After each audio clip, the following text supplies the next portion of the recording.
that will be here next year. We have 4 witnesses. The important role of our witnesses is to carry the story on, carry on what we have done to honor this process. And we have Lillian Chappelle, who is our witness. She's on our Elders Committee. She's Yakima Cowlitz. She was our first Secretary Administrator for American Indian Studies when the program began. And so Lillian is a witness today. We have Emma Elliott. She's a PhD student in the College of Education. Emma is here to represent our graduate students. There she is.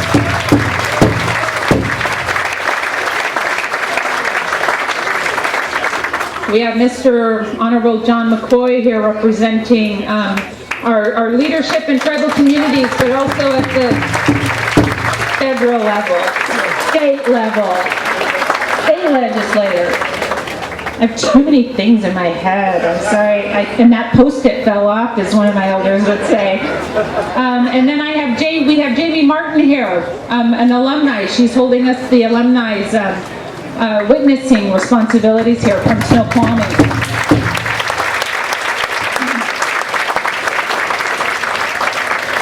They are our formal witnesses today, but we're all witnesses. Everyone that's here in this circle and doing the work for the many years, we are all witnesses to this project, to see it come to life, to fruition. And with that, I'd like to invite Suquamish Chairman Leonard Forsman to come up and carry on my message. Would you please? Thank you. Well, thank you, and thanks everybody for coming out. This is amazing. It feels really good to be here for the groundbreaking of this great building, which is going to be such a great asset to the university, but also a place for our future, present, past Indian students, as well as our ancestors and our future generations to enjoy. And I graduated from here in the 80s and spent a lot of time here in the early 80s. And this was something that was a dream. And one of the things we were really fighting to do at that time, and I saw Greg Arnold is here with, we did a lot of work at the Burke Museum, was just holding on to the culture that we had, and to see that culture alive and stronger and resurging, as we saw some witnessing today, is something that was something we hoped for. We weren't sure it was going to happen, but there were a lot of people that helped me on the faculty here. Some that are gone now. Taksha Blue by Hilbert, Barbara Lane is still with us, but we had many other great mentors like Marilyn Bentz and James Nason, and I'm going to forget some names, Eugene Hunn and Bill Holm, and a lot of these people, Robin Wright, that really helped me in learning more about our tribe's heritage, but also about the intertribal heritage that we have here. Because I went to school with people from all over the United States and the Northwest Coast and Alaska that inspired me, because they had the same commitment that I had, was to go home and try to preserve something and keep it for our people. So just like to keep that going. I do have some introductions of my Suquamish people. I have my treasurer here, Robin Saigo. I have our chair of our Elders Council, and on the committee also Marilyn Wandry. Dennis Luark, a graduate and an employee, archaeologist for the tribe. Pat Belargin is here. Where's Pat? Who's on our museum board. And Lisa Ray Thomas is here, who also helps us out. Is that Kelly over there? And Janet Smoke is here, our museum director. So thank you. I also have a good friend of mine I'm going to call up here. I'm going to break the agenda a little. Mel Sheldon, why don't you come up? Yeah, a good friend of mine, a colleague, and also a veteran and a UW grad. And I was going to give you a little bit of my time, Mel. So here you go.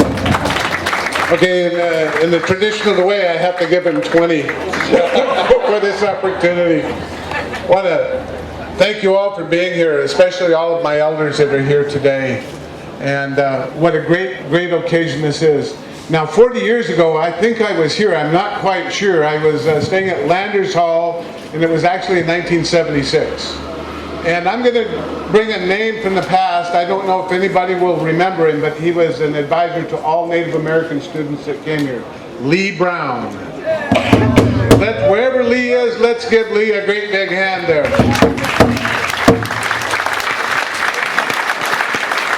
So Leonard, I took a walk earlier, and I walked over by Gowan Hall because I majored in political science, and going through the square, the quad, and then down to Suzalo, a lot of memories, Kane Hall, some great memories here, and I hope that you students that are here, that you will take these memories of your time at the University of Washington and share them with your children, your grandchildren, because there is no finer institution in the West that you can attend to get some learning.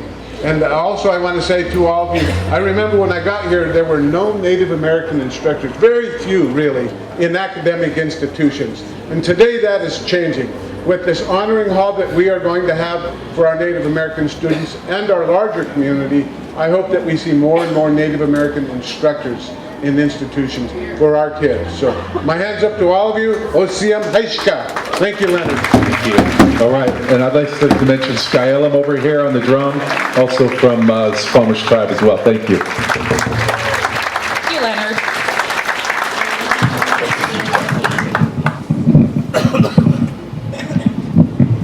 Nice job making me dance up here a little bit for you. Our next speaker is our co-chair, witness, helper to make this happen and keep us on task, Mr. Ron Allen.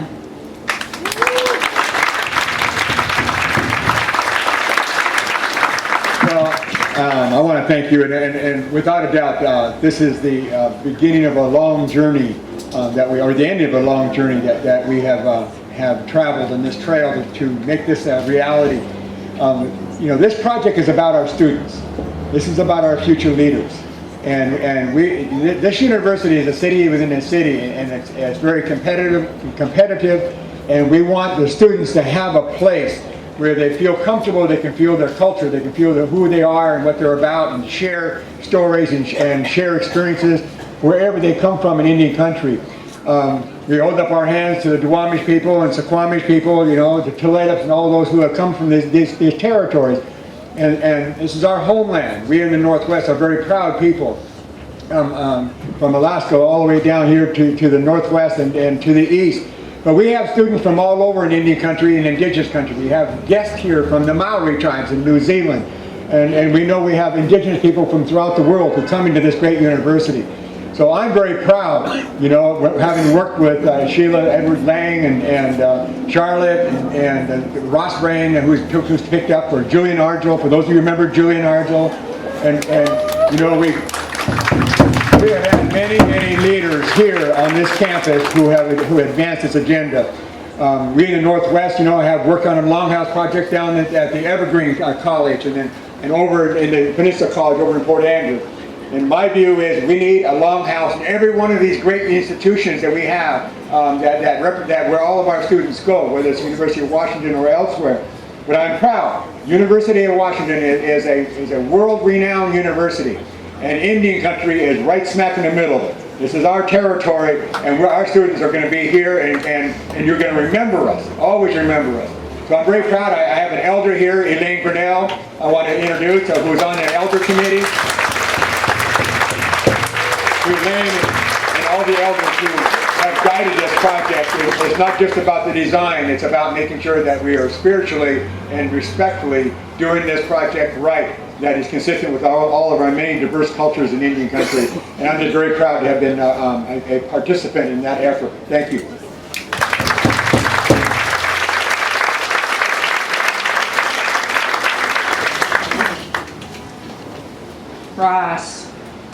Ross, will you please join us up front?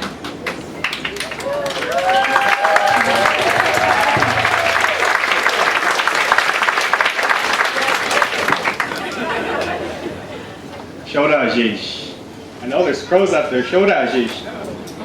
Yeah, Black Charge. My little sister's over here, my Bushbia, my boy EJ, or PJ's over here. Babush, Isakshichat, Italuish, Abzalogat. My name is Ross Brain. My crow name is Isakshichat. Whoa, so many people, I got overwhelmed. I'm a member of the Big Lodge clan. I'm in the Nighthawk Warrior Society, and I've been your tribal liaison for the last year, and I appreciate that. The reason I'm here, I'll get to that point. But I just got a phone call from my father who sent a picture, and it's of Sally Jewell. She said we did a great job. So I actually have that picture here. So Sally Jewell is our Department of the Interior Secretary and was the regent with us. It was amazing. The reason I'm here today is because of Uncle Julian Arjo. We can say his name. Julian Arjo. He trained me. He taught me. When I dropped out of school, he brought me back to finish. This medallion I'm wearing is his, was his, it's mine now. And I carry it today with pride. I can't look at these two because I know I'm going to lose it. Today we're going to sing his song. It was a sad song when I first heard it because I was at his funeral and man, we were hurting. And then we went back a year later and it was happy. The family danced to it. It was beautiful. So today I'm asking our Native faculty staff, Tommy Segundo will help me start. We're going to sing his song. All of you, please join in when you can. It's fairly easy, but there are some hard parts, and we'll remember that the reason that we kept going is when Julian came and dropped all that paperwork off to Charlotte.